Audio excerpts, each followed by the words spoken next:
Hey whiskey friends, I'm T.W. Wright and welcome to the Whiskey Study. So we're going to do another short little video here, sticking with our theme that we're still in lockdown. We can't get out and find new whiskeys, so we're going to just try to do some interesting things with whiskeys we already had. So we'll get going with this one.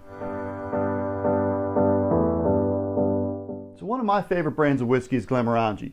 I started out with my whiskey walks here years and years ago as a Scotch fanatic. And then I sort of expanded into the ryes and the bourbons and the American single malts and other things. Glenmorangie has always been one of my favorites, and the Lasanta is one of the bottles that I regularly have in my collection. I got just enough in here to have a good tasting with it. The thing I like about the Lasanta is it's a sherry cask finished whiskey, so it's got a little bit something extra in it from the normal Glenmorangie 10-year. Now, what I wanted to do here today is to pair this with some shortbread cookies. This is one of my favorite things to pair it with. Now, if you don't have shortbread cookies in your kitchen, any cookie really would work. I think the more plain the cookie is, the better. Something with icing and chocolate chips and all kinds of crazy stuff on there, you lose a little bit, but something that's pretty plain like a ginger snap or a vanilla wafer, or even an Oreo or something kind of plain. The more plain the better, just something with a little bit of grain to it. This cookie in particular really works well with a whiskey. So first I'm just going to take a sip of the whiskey by itself.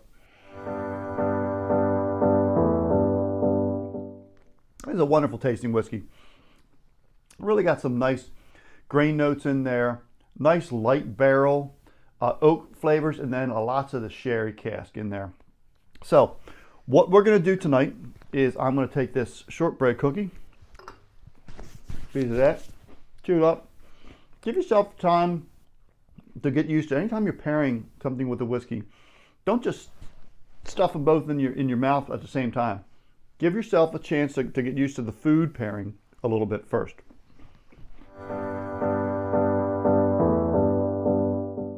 So a shortbread or a butter cookie, it's got, a delicate sweet flavor. It's not really super sweet. It's got a nice sweetness. These Walker brand even have, if you pay attention, a little bit of saltiness to it, to the sweet, which is really good too. But by and large, the flavor you're getting is the flavor of the oats. And that's a great thing because oats, being a grain, have a unique flavor, as all grains do, and it's sort of a commonality to them. So we've put that in our palate. We've chewed it up, we've enjoyed the cookie, and our brain gets used to the grain flavor. And just like any flavor, which is what we're trying to do with a pairing, is we let our brain get used to the flavors of one thing, the food pairing, and then we taste the whiskey on it. And the whiskey will taste different after your brain's already sort of gotten used to certain flavors that from the first pairing, in this case the cookie. So we've chewed this up, our brain's kind of tuned in to the oats flavor, and then it kind of gets numb to it, kind of tunes it out. Then we'll take another sip of the whiskey on top of it. Oh yeah. So what I'm finding in this case, the grain flavor, the malt, the single malt flavor of the whiskey is dampened. It really settles down because my brain gets used to the flavors of the grain from eating this cookie and putting them together. So it kind of starts to ignore that flavor. And the sherry of this is explosive. I mean, it's really, the sherry is way more intense when I pair it with this cookie than when I had it by itself in the glass at first.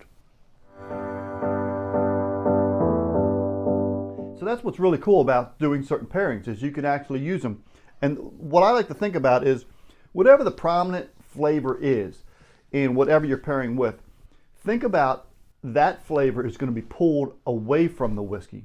So if you're doing a bitter chocolate, the bitterness of the whiskey is going to be pulled away if there is any, but the sweetness is going to be amplified. In this case, the grain notes of the whiskey are going to be subdued to allow the sherry notes to really stand up.